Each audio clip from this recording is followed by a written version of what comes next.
Salut Steve, Salut Frédéric, bienvenue sur le siège éjectable. merci beaucoup. Je te laisse te présenter en 2 mots. Voilà, alors moi c'est Steve Feutz, j'ai 54 ans, je suis pilote professionnel d'hélicoptère depuis 33 ans à peu près maintenant, D'accord. instructeur depuis 5 ans, et puis mon activité principale maintenant c'est l'écolage sur hélicoptère à l'aérodrome de Neuchâtel. Alors on a eu l'occasion de discuter un petit peu de ton parcours auparavant, qui est un parcours qui est riche, hein. Il y a énormément de choses. Tu as aussi volé à l'étranger, tu as fait pas mal de petites choses. Ton premier rapport avec l'hélico ou l'aviation en général, ça remonte à quand? Alors avec l'aviation, j'ai commencé le vol à voile, le planeur à 15 ans,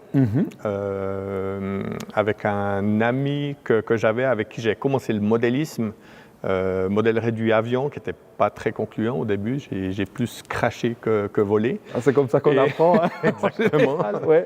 Beaucoup de réparations. Et puis, lui avait commencé le vol à voile à Neuchâtel. Puis il m'a dit, mais viens essayer une fois et tout. Je suis allé faire un vol d'initiation et puis j'ai vraiment eu la piqûre. Alors, j'étais déjà, depuis tout petit, vraiment passionné par l'aviation. Je faisais des maquettes en plastique, je faisais plein de choses. Mais vraiment, ce début-là dans le monde, entre guillemets, de l'aviation, s'est fait à 15 ans avec le planeur. Donc ça veut dire que d'abord, tu as fait de l'avion, du planeur, et puis ensuite tu es passé sur de l'hélico rapidement, mais tu as eu un... Alors, entre-temps, j'ai fait l'avion, donc j'ai eu ma licence de planeur. C'était assez drôle parce que je l'ai eu avant mon permis de voiture. J'ai passé ma licence planeur à 17 ans. Et puis après, j'ai directement enchaîné avec l'avion. J'ai fait ma qualification voltige aussi à Yverdon. Et puis j'ai eu la chance d'acquérir une part sur un Piper Cub. Ah ouais. Que j'ai eu après. D'ailleurs, la part que j'ai rachetée était à Thierry Gotchman, le pilote du Mirage 3. Qui est derrière. Ouais. Et puis, j'ai eu cette part-là pendant plus de 20 ans, où j'ai vraiment eu plaisir à voler sur un avion qui est quand même mythique, hein, le Piper Cub. Bien sûr. Et puis ensuite, j'ai fait ma licence professionnelle hélicoptère à 22 ans. Je suis parti au Canada faire ça, parce qu'ici en Suisse, c'était très cher. Oui. Là-bas, ils offraient des packages vraiment tout inclus. Et surtout sur une durée très courte. Là-bas, tu fais ta licence professionnelle encore maintenant en 5 mois. Donc ça veut dire qu'à ce moment-là, à partir du moment où tu as des parts sur cet avion, tu décides réellement d'en faire ton métier. Enfin, l'aérien, c'est ton métier. Ou bien tu avais fait du professionnel avant, ça se passe comment? Alors, moi je viens d'un milieu sportif. Mon père travaillait dans le sport, il était prof de ski, il était représentant dans certaines marques de sport. Donc j'ai vraiment grandi dans ce milieu-là. Aucune appartenance dans ma famille au niveau de l'aviation. D'accord. J'étais vraiment le mouton noir familial. Okay. Et puis, j'ai fait un apprentissage de vendeur en articles de sport. Je suivais quand même un petit peu cette filiale familiale. Mon frère a fait la même chose. Mais très vite, je me suis rendu compte que vraiment ce que je voulais faire, moi, c'était pilote. Donc c'était une évidence pour toi de partir dans cette voie-là. Et alors, j'arrive pas à m'en souvenir pourquoi, parce que étant jeune, j'ai fait une fois un baptême de l'air en hélicoptère quand j'étais très jeune, sur une Alouette 3 d'ailleurs d'Air Glacier, dans la région de Neuchâtel. Mais pour moi, ça a toujours été évident que ce serait l'hélicoptère. Ah ouais. Alors, une des raisons, c'est parce que j'aime pas la routine.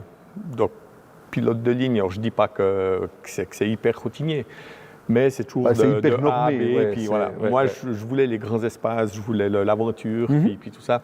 Donc, c'est vraiment ça qui m'a dirigé sur cette direction-là de l'hélicoptère. Ouais. La machine te fascinait aussi, ou c'était plutôt les grands espaces Non, la machine aussi. Le fait de pouvoir poser partout, c'est génial. C'est exceptionnel. Ouais. L'hélicoptère, c'est une machine unique. Au milieu de l'aviation, il n'y a rien qui va... Il n'y a rien qui concurrence. Qui va surpasser l'hélicoptère par rapport à ce qu'on peut faire. C'est magique. Ouais. Puis il y a un côté pour moi de l'hélicoptère qui est... Moi, je suis plus issu de l'aviation avion, mais il y a un côté chez moi de l'hélicoptère qui me fascine et puis qui est très techniquement très intéressant, mais à la fois un peu contre-intuitif, puisque pour moi, si on n'avance pas, on tombe, parce que je suis issu de l'avion. Donc il y a ce côté-là, puis toute la partie technique d'un rotor, une pale qui va dans le faux sens. Exactement. L'aérodynamique de l'hélicoptère, on dit toujours en rigolant, c'est un miracle permanent. Hein. C'est un miracle permanent, absolument. Et puis j'ai appris, il y a pas longtemps que, en fait, avec un hélicoptère, on peut difficilement décrocher, tomber. Hein.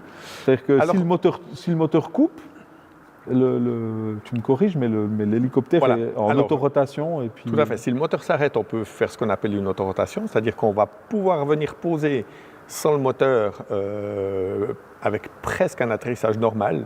Généralement, on va glisser un petit peu, mais en fait, le flux d'air va s'inverser. En vol normal, il passe par-dessus et au travers du rotor. Et en autorotation, à partir du moment où on va commencer à descendre, le flux d'air va passer par en bas. Oui. Puis ça va agir comme une éolienne. Le rotor va continuer à tourner. On a une maniabilité totale de la machine, c'est-à-dire si on est assez haut, parce qu'on tombe un peu comme une pierre en autorotation, mais si on est relativement haut, on peut aller en arrière, faire des 360, aller rechercher de la vitesse. On a vraiment une maniabilité. Donc, il y a aussi un aspect sécuritaire avec l'hélicoptère qui est non négligeable. Et surtout, si on parle de l'aspect sécurité, c'est le fait de pouvoir stopper son vol presque n'importe quand, puis poser. Si les conditions ne sont pas bonnes, s'il y a un problème ou quoi que ce soit, ce qui n'est pas le cas avec l'avion. Absolument pas. Et c'est vraiment ça, moi, qui me fascine. Alors, j'ai fait quelques vols comme ça sur des hélicos il n'y a pas longtemps avec Swiss Hélicoptère, entre autres. Ouais. Et puis, c'est vrai que je trouve que c'est complètement... c'est quelque chose de fascinant, quoi. C'est vraiment quelque chose qui m'intéresse beaucoup. D'ailleurs, c'est pour ça que je suis aussi très content de pouvoir te recevoir dans l'émission aujourd'hui. Donc, tu pars au Canada. Tu vas y rester combien de temps? Alors, je vais faire à peu près 6 mois, le temps de ma formation. J'ai eu la chance là-bas, dans l'école où j'étais au Québec, d'avoir surtout un instructeur qui était un instructeur français, Georges Doat, qui a fait des livres et tout, qui avait une expérience incroyable, 15 000 heures de vol, fait la guerre d'Algérie sur l'Alouette, volé des grosses machines IFR, plateforme pétrolière. Donc ça a vraiment été un instructeur très, très, très riche pour moi d'expérience, de transmission d'expérience. Ma formation était un petit peu différente de ce qui était prévu initialement. On commence la formation sur des hélicoptères à piston, à des petites machines, parce que ça coûte moins cher, forcément. Et puis, après, on avait une option de faire une qualification turbine. D'accord. Et puis, alors pour la petite anecdote, après 3 heures de vol, j'ai failli tout arrêter parce que j'arrivais pas. Ça allait dans tous les sens. Je me suis dit, voilà, c'est pas pour moi l'hélico. Je vais me résoudre à aller sur l'avion parce que c'est tellement sensible, c'est tellement frustrant au début parce que quand l'instructeur a les commandes, l'hélico ne bouge pas d'un poil, puis il nous passe les commandes, puis il nous faut 2 terrains de foot pour rester sur place. Donc, il y a eu ce début, vu aussi les bases que j'avais, planeur, avion, tout ça, je m'attendais peut-être à avoir un petit peu plus de facilité, mais en fait, ça aide à pas grand-chose au début. C'est tellement particulier le pilotage de l'hélicoptère. La première hélico que tu touches, c'est au Canada, du coup? C'est au Canada, oui, exactement. Okay. Donc, on est parti avec... je suis parti avec 2 autres amis suisses. Un de ses amis, lui, a aussi continué sa carrière. Il a volé le Kamax, le Kamof, ici avec Swiss Heli, il vole le Boeing maintenant. Voilà, donc il a aussi une assez grande carrière. Et puis donc, voilà, après ces 3 heures, un déclic s'est fait, heureusement. Ça a commencé à aller beaucoup mieux. Là-bas, ça va très vite, parce qu'on vole tous les jours. Donc après 1 semaine, j'ai déjà fait mon premier solo. J'étais lâché seul à 10 heures ou 11 heures de vol. Ah, c'est hyper rapide. Lâché solo, et puis vraiment, ça s'enchaînait très vite. C'est pour ça qu'on arrive, c'est 100 heures de vol. Là-bas, c'est du ab initio, donc on part de 0 jusqu'à la commerciale. Ah, incroyable. 100 heures. Et là, moi, j'avais pris l'option de faire qualification turbine et vol de nuit. Et à 80 heures, arrivé à 80 heures, j'ai fini tout mon cursus. J'étais prêt pour l'examen. Prêt à voler, ouais. Et puis, on a transformé ces 10 heures turbine avec les 20 heures piston qui me restaient pour faire en fait 20 heures turbine. D'accord. Donc, j'ai fait ma qualification sur le Hughes 500, le fameux qu'on voit dans la série Magnum, hein, l'hélico qui est aussi un super hélico. Ouais. Et puis, qualification sur Jet Ranger et vol de nuit. Donc, et j'ai passé mon examen sur l'hélico turbine. D'accord. Donc, je suis revenu en Suisse après ces 6 mois avec quand même un petit peu d'expérience turbine, c'est un peu ça qui compte. Je suis directement allé voir la compagnie à la Chaux-de-Fonds qui s'appelait Elie Neuchâtel à l'époque, qui avait justement un Hughes 500. Et puis, on a un petit peu discuté. Puis, pour avoir ma licence suisse, je devais faire l'examen de législation, c'était beaucoup plus facile à l'époque, et ma qualification montagne, qui était de 20 heures. Ouais. Donc, on a discuté, j'ai décidé de faire ça avec Elie Neuchâtel, puis il m'a dit « OK, si tu fais ça chez nous, je t'engage pour commencer à faire un peu des baptêmes, des choses comme ça. » C'est beau, ça. Donc, l'année d'après, j'ai fait ma licence en 92 au Canada, et en 93, je commençais à piloter pour Elie Neuchâtel à la demande, avec des vols assez basiques au début. Concrètement, quand tu voles une machine à piston, parce que sur l'aviation, on s'en rend mieux compte de la différence entre une machine à piston et une machine à turbine. Sur un hélico, il y a une vraie différence en termes de pilotage ou c'est relativement pilotage, proche? rien du tout. C'est uniquement la séquence de mise en route qui est différent. Qu'un moteur à piston, on aura un embrayage, on devra embrayer le rotor, parce qu'on démarre rotor désembrayé, tandis que la turbine, on appuie le bouton et puis... Parce qu'en fait, le moteur à piston n'aurait pas assez de puissance pour lancer le rotor. Exactement. En fait. Et puis vu que sur une turbine, c'est une turbine libre, donc c'est par le transfert de l'air. Et puis ça fait gentiment commencer à tourner le rotor. D'accord. Les nouvelles générations d'hélicos maintenant ont des systèmes FADEC, donc mise en route, c'est simplement bouton start et puis ça se fait tout seul. Ouais. À l'époque, il fallait monitorer encore les gaz et tout, donc avec le risque d'un hot start, démarrage chaud qui était un petit peu le point sensible avec un hélico à turbine. Mais sans ça, le pilotage est exactement la même chose. D'accord, donc il n'y a pas de... Hormis que tu aies plus de puissance, quoi, en fait. Exactement. Les perfs sont un peu différentes, mais en pilotage, il n'y a rien, quoi. Exactement. Ok, d'accord. Donc tu es à Neuchâtel, ça te fait quelque chose de revenir tu es resté là-bas. Il y a une différence pour un pilote qui a appris au Canada en termes d'embauche ou comme ça, ou un pilote qui est formé en Suisse, qui a tout fait en Suisse, il est aussi... Non, alors il y a une très grosse différence entre une formation canadienne et une formation suisse. Les types de vols sont relativement différents. Au Canada, à part dans l'ouest canadien où ils ont les rocheuses, les montagnes, il y aura du vol de montagne, mais pour tout le reste du pays, c'est relativement plat. Oui. Il n'y aura pas de vol de montagne. L'autre grosse différence, c'est 80% du temps ou 90% du temps, tu es dans des espaces aériens non contrôlés. Ah ouais. Donc la radio, ça sert à rien. Un pilote canadien, on devient très mauvais à la radio parce qu'on l'utilise pour parler avec les autres pilotes qui sont dans le coin, mais avec une tour de contrôle très peu. Ce qui est un petit peu l'inverse ici en Suisse. En Suisse, on passe son temps à changer de fréquence, à parler avec les organes de contrôle et tout. Donc, c'est un petit peu ça. Et ce qui est intéressant, la différence Canada-Suisse ou EASA, si on prend l'exemple actuel, c'est que le Canada sont assez pragmatiques. Eux, c'est centré sur la pratique. Et la théorie, encore maintenant, l'examen CPL hélicoptère, donc professionnel, examen théorique, c'est sans question, pour toutes les branches. Ah ouais. C'est presque comme la bagnole ou Ici, je pense qu'on a une branche sans question pour la CPL. Donc, voilà, ils sont très axés sur la pratique. Et là-bas, la majorité du travail va se passer dans des régions reculées, dans le Grand Nord ou dans des choses comme ça. Donc, il y a vraiment une approche où, déjà, on ne rentre pas tous les soirs. La machine couche dehors. La maintenance se fait de nuit dehors.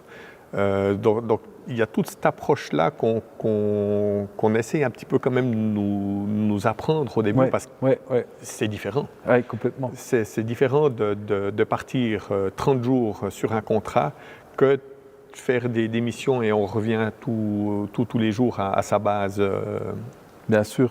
Bien sûr. tous les soirs avec tout ça. Donc si tu as un jeune candidat, je pense que tu dois en voir régulièrement, qu'est-ce que tu lui conseillerais d'aller faire un passage par le Canada ou... Alors ça, c'est toujours la grande question. Je vois passablement de monde, parce qu'il y en a beaucoup qui viennent me poser la question, qui se posent la question quoi faire. C'est très compliqué. Le Canada a une énorme pénurie de pilotes professionnels d'hélicoptères. Un des recensements en 2017 qu'ils avaient fait recensait 2800 pilotes actifs d'hélicoptères au Canada. Et ils en ont fait un l'année passée, je crois, il y a 2 ans, et il n'y en avait plus que 800. Ah ouais. Donc ils ont besoin, grosso modo, de 2000 pilotes. Et ils en forment 200 par année dans tout le pays. C'est pas énorme hein, pour un pays comme ça, grand. Non, c'est pas beaucoup. Le problème général du pilote d'hélicoptère, que ce soit au Canada ou en Suisse ou en Europe, c'est que dès qu'on va commencer à travailler, on travaille seul. C'est du single pilot, c'est du travail pilote seul. Donc les compagnies veulent de l'expérience. Bien sûr. Mais là, tu sors d'une formation avec 100 heures ou, si c'est ici en Europe, avec 180 heures, puis tu n'as pas d'expérience. Tu peux rien justifier. Donc on ne veut pas t'engager. Oui. Mais comment tu fais des heures si personne ne t'engage? Donc c'est vraiment un gros dilemme. C'est vraiment très compliqué de rentrer. Et après, c'est vraiment des phases. On a cette première phase à 500 heures, où là, c'est vraiment le plus difficile. Quand on a passé ces 500 heures, ça ouvre déjà un petit peu plus de portes. Mais voilà, celui qui veut aller au Canada, il y a aussi une histoire de coût qui est... Bien sûr. Là, maintenant, tu fais une licence professionnelle au Canada avec le change qui est très, très favorable pour 60 000 francs. Mais non. Ici, ça va être 150 000. Bah ouais. Il y a une différence aussi. Ouais. Non, c'est énorme. C'est énorme. Oh purée. Par contre, ceux qui décident d'aller là-bas, moi, je les encourage à rester là-bas un moment. Et puis, essayer de décrocher quelque chose. Alors, c'est un petit peu un rituel là-bas au Canada. On va commencer, ils appellent ça le gopher. En anglais, go for this, go for that, c'est-à-dire un peu le helper ou l'assistant de vol. Donc, c'est un petit peu le gars qui amène des trucs à droite, à gauche, mais il y a souvent des survols à faire. Puis un survol au Canada, ce n'est pas 20 minutes de vol, c'est des fois plusieurs heures. Ouais.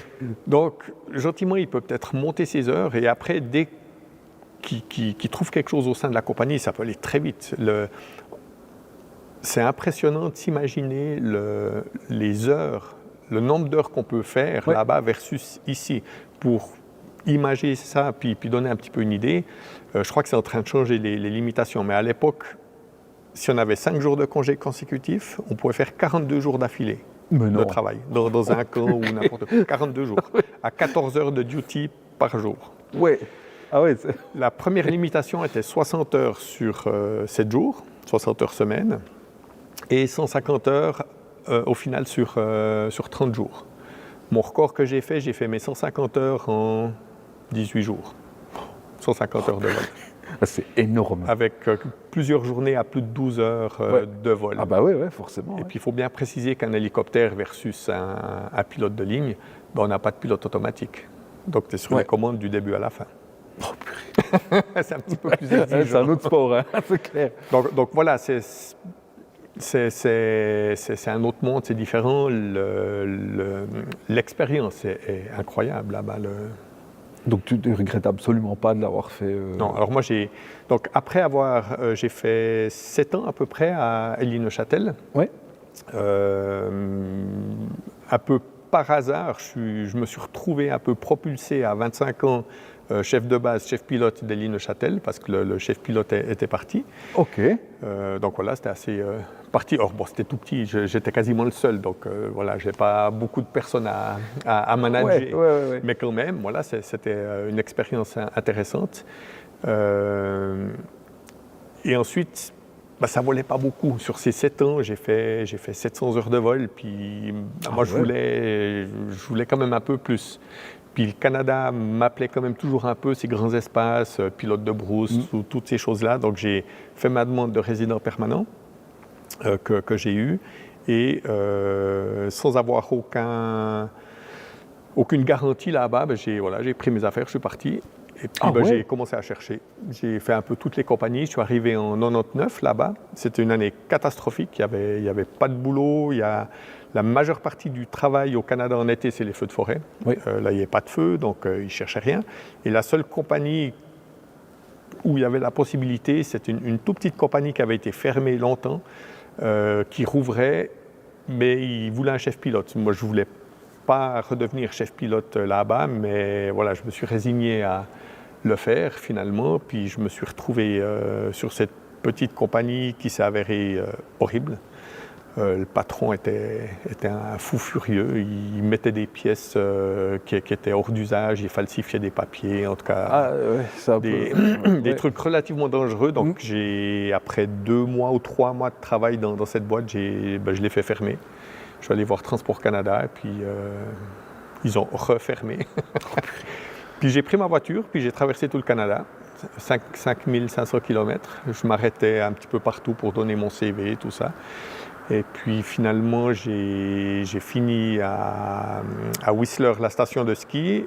Là, j'ai travaillé un petit peu dans un magasin. Je suis revenu à mes premières armes dans le sport. Comme quoi.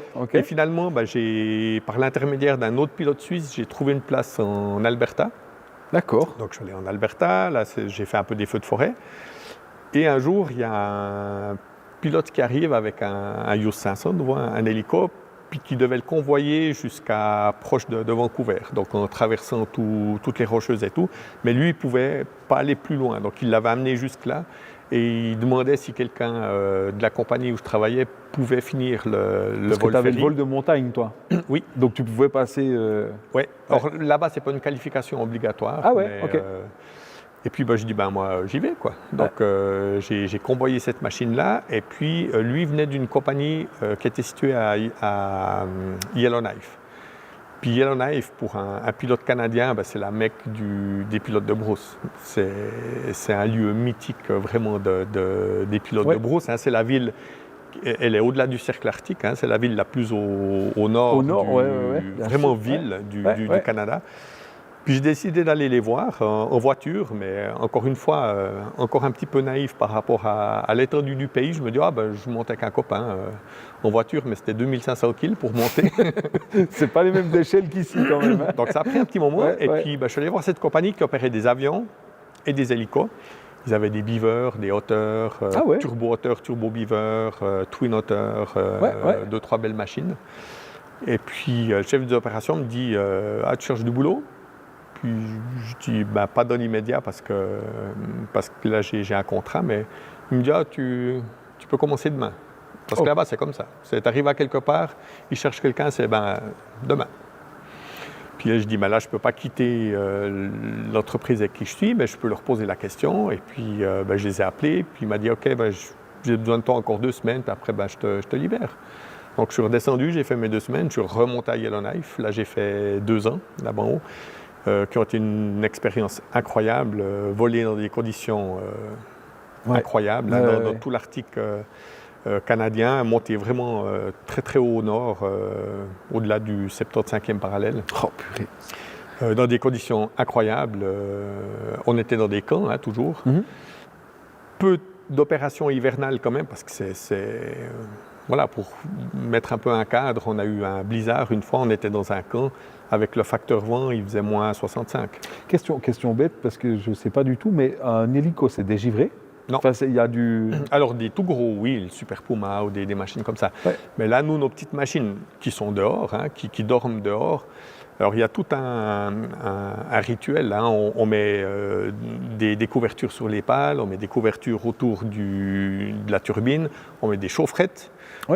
Pour maintenir ça au chaud, on enlève la batterie, on la met dans la tente à côté du poêle pour qu'elle reste chaude. Voilà, c'est vraiment tout un truc pour que l'hélico soit opérationnel. Les pales, tu n'as pas de bord d'attaque chauffant ou non, donc on ne peut pas voler en conditions givrantes. D'accord, ok. Non. Ok. Donc ça c'est... Bon, pour la région où tu étais, j'imagine que c'est compliqué. Il y avait peu parce que c'est un froid qui est très sec. Ah ouais. Les conditions météo sont souvent mauvaises parce qu'on a un plafond qui est très bas, mais il n'y a pas d'obstacle. Ouais, donc L'obstacle le plus haut, c'est le caribou, là-bas. Il n'y aura rien d'autre de plus haut. Okay. Donc, ouais. il y a des lacs partout. Alors, c'est sûr que quand la météo est mauvaise, on contourne un petit peu ces lacs. Mais des fois, moi, je travaillais sur le déplacement de foreuses. Donc, je déplaçais des géologues, les foreurs et après leurs foreuses qu'on démontait en petits morceaux et qu'on déplaçait avec l'hélico et qu'on remontait avec l'hélico. Ils cherchaient du diamant et du nickel là-bas, donc ils faisaient du carottage pour essayer de trouver des gisements. Ouais. Et des fois, sur un vol qui me prenait normalement 5-10 minutes pour aller changer l'équipe, j'ai fait jusqu'à 45 minutes parce que je volais presque à la vitesse d'un homme au pas. Parce que les gars, ils étaient bloqués depuis 2 jours et puis il fallait quand même essayer de les sortir. Oui, c'est ça, ouais, tout à fait. Par contre, il y a la période printemps-automne où on a des pluies verglaçantes. Alors là, ça, c'est sûr que c'est... Il n'y a plus rien qui bouge, quoi. C'est un no-go complet avec le... T'avais fait de la plateforme pétrolière? Non, ça, j'ai jamais fait, non. Ok. Non. Ça aurait quelque chose, ça aurait été un but pour toi ou un objectif? Pas du tout. Non. J'ai jamais été attiré par les gros hélicos. D'accord. Et les hélicos complexes. Ouais. Moi, il faut que ce soit simple. Et puis où vraiment je me suis épanoui, c'est avec une élingue accrochée dessous. Ah ouais, oui. Ça c'est vraiment ce que j'aimais faire.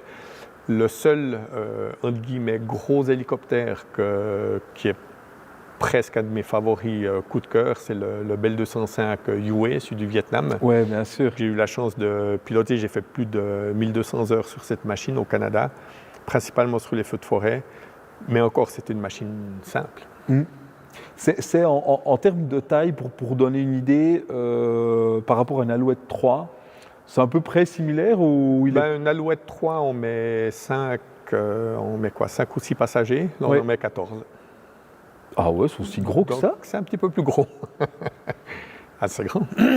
J'ai du mal à me le représenter en termes de taille. Je vois bien la machine, si tu veux. Mais... C'est presque un Super Puma. C'est presque un Super Puma. Tout petit peu plus petit en volume, parce qu'il est moins haut. Ouais. Mais il y a 2 personnes de chaque côté à l'époque du Vietnam, ce qu'on appelait les gunners, ceux qui étaient à la mitraillette, la commandaient les films. Eux, ils appelaient ça le doghouse, la niche à chien. Ensuite, il y a un banc de 5 places à l'arrière et un autre banc de 4, et puis une personne devant et le pilote. Donc, 14 personnes avec une petite turbine de 1600 chevaux dedans. Bon, c'est déjà honorable. Hein. Donc, c'est l'hélicoptère plus perfectionné, type C-145, des choses comme ça t'intéresse moins? Non, du coup. Il faut de la bonne vieille mécanique. Exactement. Au plus analogique possible. Parce que ces machines modernes, complexes entre guillemets, il faut voir aussi le travail qui va avec. Oui, bien sûr. Ça va être du transport VIP ou des choses comme ça, ce qui ne m'a jamais vraiment intéressé. Ouais, toi, il faut une élingue dessous. Voilà, je suis plus un peu faire du levage, le bushman que mais moi, ça me passionne. Ouais, tout à fait. Et puis donc tu reviens en Suisse après toute ta mission au Canada. Ouais, alors j'ai fait 15 ans là-bas. Ah ouais. 15 ans au Canada, j'ai eu ma nationalité canadienne, donc j'ai la Mais t'as pas l'accent, hein, je suis déçu. Alors si j'ai un Québécois en face de moi, il revient très vite l'accent. D'accord, ok. Donc voilà, j'ai fait 15 ans, puis après j'ai quand même l'envie de revenir ici. On a quand même un pays qui est fantastique, autant pour voler que pour plein d'autres choses. Et puis, quand j'ai appris que Air Glacier ouvrait une base à La Chaux-de-Fonds avec mon ancien collègue que j'avais eu avec Elie Neuchâtel, j'ai repris un petit peu contact. Et puis, finalement, j'ai pu partir là travailler pour la base d'Air Glacier aux Éplatures. Donc là, j'ai fait 3 ans. C'était intéressant parce que ça m'a permis l'idée de M. Bagnou, quand quelqu'un se faisait engager chez lui, chez Air Glacier, c'était que la personne soit qualifiée sur toutes les machines. Ouais. Et puis, c'était en 2010, quand je suis rentré là, ils avaient encore l'Alouette 3 et le Lama. Donc, j'ai eu la chance d'être formé sur l'Alouette 3 et le Lama. J'ai été formé aussi au treuil pour le sauvetage. Donc, j'ai fait un petit peu des missions à Sanon, à Colombey, puis à Sion, dans les autres bases, mais principalement à La Chaux-de-Fonds. D'accord, ok. Donc oui, tu bosses sur du Lama, de l'Alouette 3. Voilà. Alors à La Chaux-de-Fonds, aux Éplatures, on avait un écureuil. Ouais. Donc je travaillais principalement là-dessus. Et puis, à un moment donné, j'ai des collègues de Sion avec qui je discutais, puis qui m'expliquent qu'ils avaient fait l'hiver d'avant une mission pour une compagnie française en Antarctique, au pôle Sud. Puis là, ça m'a titillé. Et puis, eux, ils étaient supposés retourner l'hiver d'après. Mais M. Bagnoud était plus d'accord à la fin parce que c'est clair, l'hiver, c'est la grosse saison en Valais pour les sauvetages bien et tout. sûr.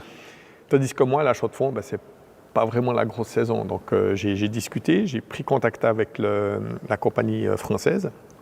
Et vu que j'avais une assez grande expérience de l'Arctique et de ces régions-là, ils ont été d'accord de me prendre, ce qui m'a permis de partir en Terra Delhi, en Antarctique, au pôle Sud, une mission de 4 mois, qui était une expérience absolument grandiose. Ah, tu m'étonnes.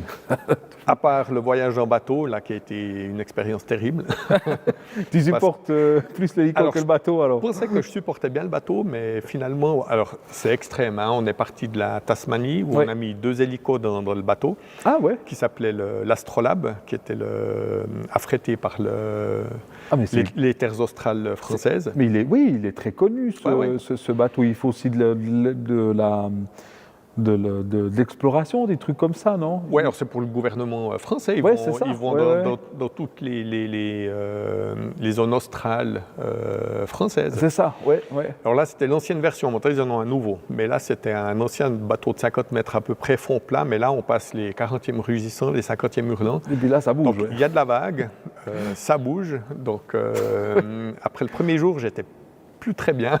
Ça a duré 5 jours à peu près, et presque 2000 kg je crois 1500 ou 2000 kg de mer, jusqu'à qu'on arrive dans le pack de glace, où là, c'est l'inverse, ça bouge plus, on avance à moitié, et c'est là où on sort les 2 hélicos, et où il y en a un qui a la mission d'aller chercher le cheminement dans la glace pour le bateau. Donc là, tu es en appontage? Oui. Tu reviens sur le...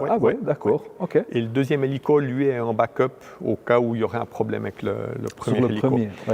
Pour pouvoir faire cette mission-là, j'ai dû aller à Marseille faire un cours de, comment ils appellent ça, UET, Helicopter Underwater Exit Training. Avec la fameuse capsule qui tombe dans l'eau. Alors là, c'était dans le port de Marseille, en l'occurrence. Ah ouais, d'accord.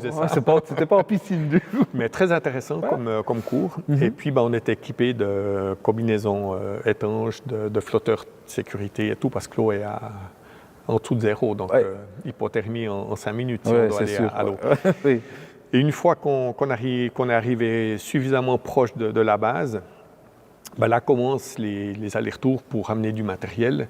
Il faut savoir qu'à cette base-là, pendant 7 mois à peu près en hiver, c'est inaccessible complet, donc ni par avion, ni par quoi que ce soit. Et il y a une vingtaine de personnes qui restent là. OK. Donc, donc c'est des conditions extrêmes, quoi. Hein. Voilà. C'est vraiment, moi, j'étais le premier arrivé avec des 2 hélicos. Et le rituel qu'ils ont là-bas, parce que ça fait très longtemps qu'ils ont cette base-là, c'était la poste et puis le carton de bière. Le plus important, c'est le carton de bière. Voilà. Alors les gars avec des barbes comme ça et tout, puis ils nous voient arriver, on est... c'est incroyable. On est presque des dieux, quoi. Et puis après, j'ai fait 3 mois et demi. Alors on vole sur un rayon très très court, hein, c'est une trentaine de kilomètres maximum. On a des gens amenés sur le glacier, des glaciologues, presque journalièrement. Et tant que le pack de glace n'est pas complètement dissous, le bateau lui va faire 5 allers-retours pendant l'été austral. Et il faut le décharger avec l'hélico, le matériel. Tu fais office de grue, quoi. Voilà. Tu fais vraiment... Comme par exemple, une fois, un des voyages, c'était principalement du carburant. J'ai dû transférer 40 000 litres de diesel à coût de 700 litres avec l'hélico, donc ça a pris quelques jours. Oui, c'est clair.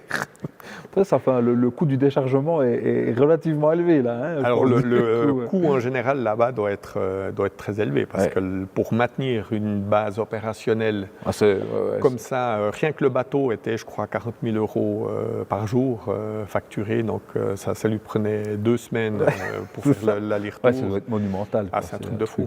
C'est un truc de fou.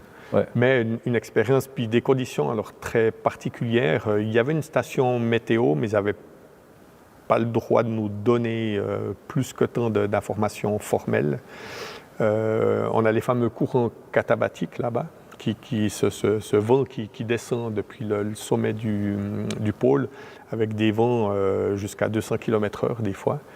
Donc l'hélico était chaîné au sol et tout, c'était assez... Alors on était limité à 40 nœuds pour voler la vitesse du vent, ce qui est déjà pas mal pour un hélico. Oui, tout à fait. Ouais. Mais voilà, belle expérience. Et puis quand je suis revenu, malheureusement, la base des éplatures était un petit peu sur le déclin. On m'a remercié. Et puis j'ai décidé de refaire 3 étés au Canada. Ah, donc en fait, tu as fait des navettes. Je faisais des allers-retours. Donc vu que j'ai la nationalité, pas besoin de permis de travail et tout, puis le 205 me manquait terriblement. Donc j'ai refait 3 étés sur les feux de forêt en Ontario. Je faisais ce qu'on appelle l'attaque initiale. D'accord. C'était pour le ministère des Ressources naturelles de l'Ontario. Donc l'Ontario est très grand, c'est de la forêt et des lacs. Il n'y a rien d'autre. Okay. C'est des milliers de lacs et puis de la forêt partout. Et puis le rôle de l'attaque initiale, qui est vraiment quelque chose qui est pris à cœur pour eux là-bas, on est sur une base de combattants du feu et l'hélico est en stand-by. On a 3 niveaux d'alerte. En niveau rouge, en 4 minutes, on doit être prêt à partir. Ah ouais. Donc on fait toujours un run-up le matin, on contrôle les radios, l'hélico est chargé.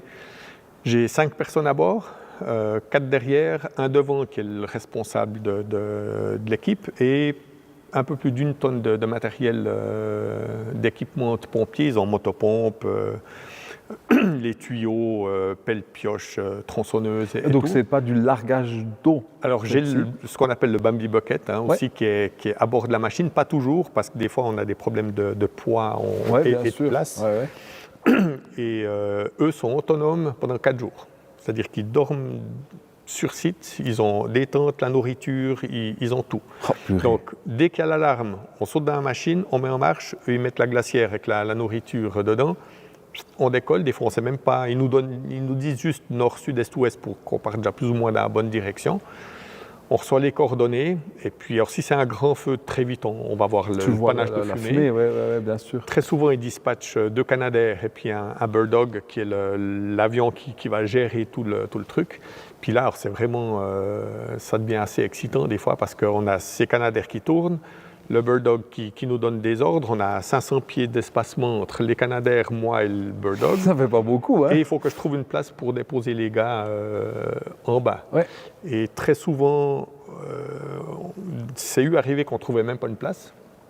Donc je me mettais en stationnaire, j'avais toujours un gars de mon côté avec une tronçonneuse, puis il sautait carrément dans le lac à l'eau.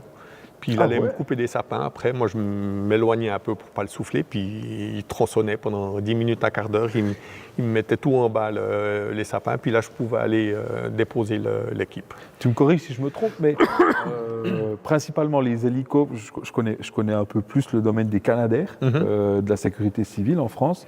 Un hélicoptère qui fait du feu de forêt, est-ce que tu as aussi ce phénomène justement d'air chaud qui porte beaucoup moins, ou avec l'hélicoptère, tu as concrètement des risques de te casser la gueule parce que l'air chaud est moins dense, puis tout d'un coup, il peut tomber, ou un petit peu moins. Le Canadair, lui, va des fois un petit peu plus attaquer justement la partie chaude du feu parce qu'il a 6000 litres d'eau à larguer. Puis il est moins dans ce phénomène d'air chaud permanent parce qu'il passe dedans puis il ressort. Ouais. Nous, on a moins de capacité. Avec le 205, on avait peut-être 1300 litres d'eau à larguer, ce qui est déjà pas mal. C'est ces fameux buckets qu'on a. Mais on travaille beaucoup sur on travaille sur les flancs du feu, donc on est un petit peu moins proche vraiment du foyer.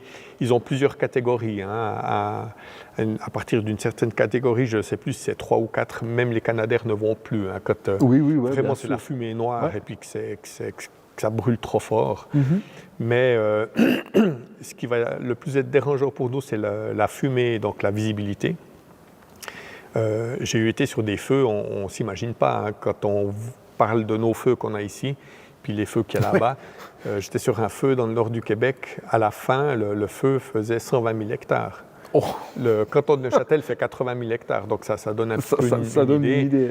C'est à l'échelle du pays. On parlait de 4 000 pompiers sur place, de 30 hélicos et de 10 Canadair pendant 1 mois et demi. Oh, purée. Donc là, quand il y a autant de machines proches et tout, dans des fois à peine 1 kilomètre de visibilité, c'est là où est le danger potentiel. Et pour le pilote aussi, quand tu respires la fumée toute la journée.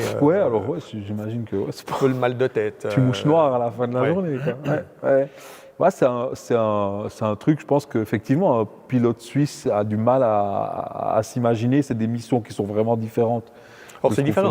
Le pilote suisse aura d'autres contraintes avec les montagnes, avec les obstacles, lignes électriques, des choses comme ça. Là-bas, c'est plus un petit peu le volume, les distances et tout qui pourrait arriver. Quoi. Du coup, tu es un super pilote polyvalent, parce que du coup, tu cumules les deux savoir-faire, en fait, le savoir-faire suisse et puis le savoir-faire voilà, alors Suisse, j'ai la seule chose où alors je ne me considère absolument pas, je me prétends pas vraiment être un pilote de montagne parce que j'ai très peu opéré en montagne. Par contre, c'est sûr qu'en Suisse, les missions vont être aussi, ou en Europe, beaucoup plus diversifiées. C'est-à-dire que j'ai fait de la surveillance de frontières, j'ai fait un petit peu de vol police avec Elie Lausanne, du transport de charge, j'ai fait beaucoup de vols film photo, larguer des parachutistes, transport de personnes, des baptêmes de l'air, du sauvetage. Donc voilà, c'est relativement large. Au Canada, ça va être un petit peu moins large, mais qui va peut-être demander des compétences un petit peu différentes par rapport à la nature du terrain, où est-ce qu'on se trouve et puis ce qu'on va faire. Donc c'est vrai que c'est assez complémentaire entre un petit peu ce que j'appelle le pilote de brousse au Canada et puis ce que j'ai pu faire ici en Suisse. Aujourd'hui, tu es revenu ici en Suisse. Tu transmets maintenant ce savoir à des futurs pilotes ?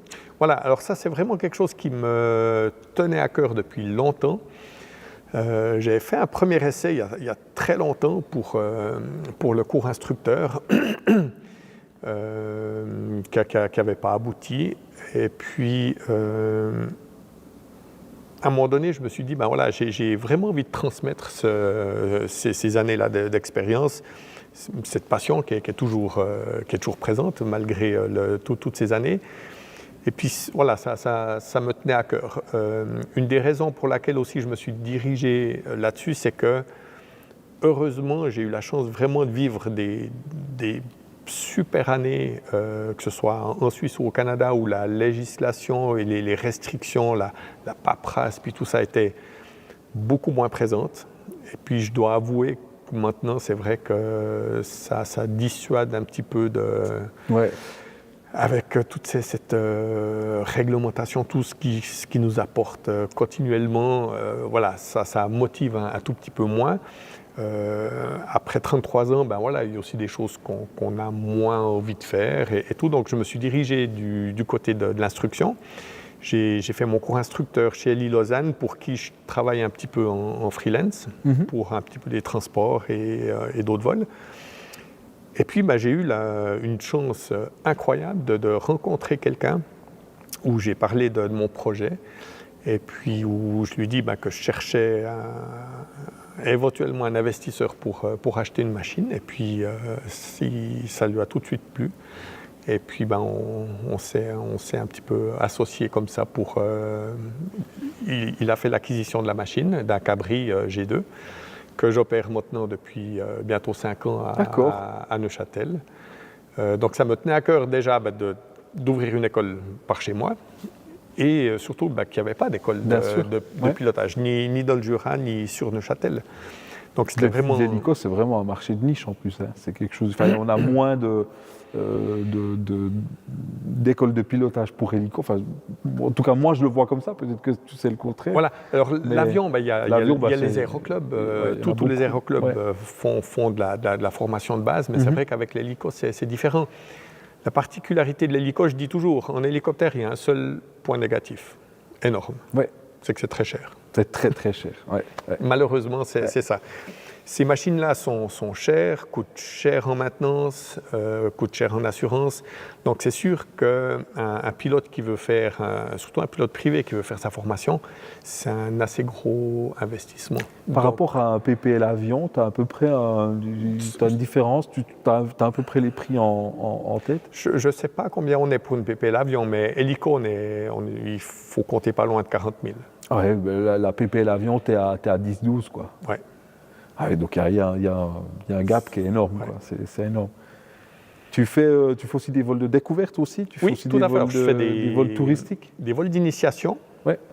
Donc ça doit, le cabri n'étant pas une machine qui est reconnue pour le vol commercial, ça doit rester à caractère d'instruction.